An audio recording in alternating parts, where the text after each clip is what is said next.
Hi, my name is Jean-François Beaudoin of La Ferme Bofran located in Ste-Marguerite.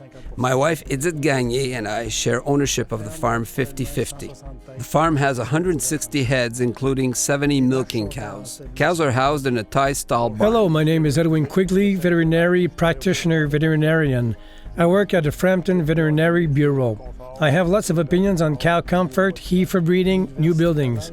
Laval University conducted a research project here a few years ago on animal comfort, which gave us an opportunity to learn about our strengths and weaknesses. There were things that were treated as being, quote, normal, unquote, so cows would lose some hair on their hocks, caps, and neck area.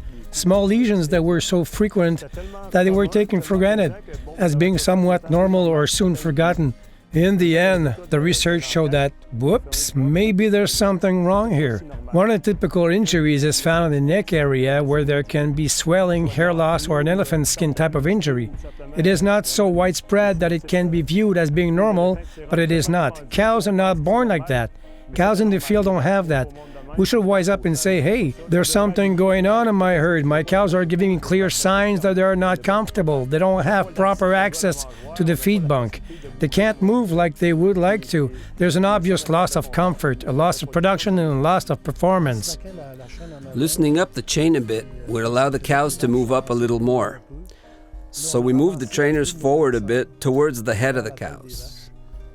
Because once the cows had moved forward, the trainers were too far back. So we moved them forward and adjusted them for each and every cow. With the longer chain up front, we could see that there were no longer any neck injuries. The stalls were large, long, equipped with fairly new mattresses. So we wanted to keep the mattresses, but we wanted to keep more bedding on the mattresses.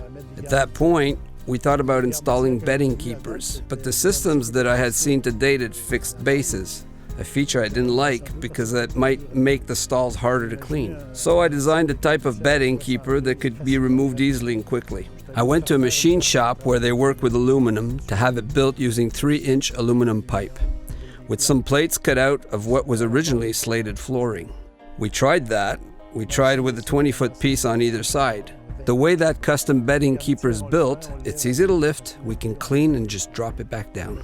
We examined various scenarios. Should we go with wood shavings, with straw, or with sand? I tried once to convince them to go with sand, but I didn't get anywhere. It's true that using sand in ties, stalls, isn't that simple to do. We started bedding with wood shavings. We found that the combination of wood shavings and straw was interesting.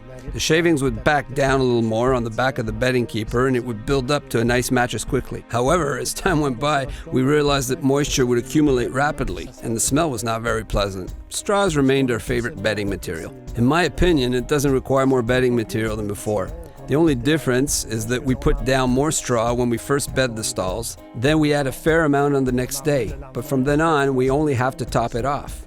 That's why I believe that in the end, we don't use more bedding material than before. Because of the pipe at the back of the stalls, the straw gets packed down and stays in place. We come by 3-4 times a day and it doesn't take long. We just remove cow pats when there are any, and surprising just how good it looks underneath it. Whether it's sand, straw, or wood shavings, it requires something thick that when cows lie down, the bedding materials conforms with their body, making cows comfortable. Just with the quality of the extremities that we've observed, hocks have slimmed down.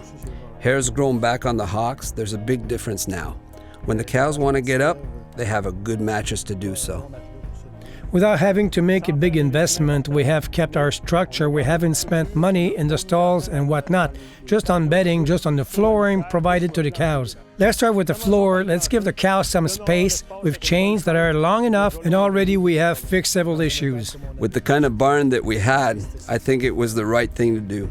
Improving on that afterwards, it'll be something else. There's always room for improvement.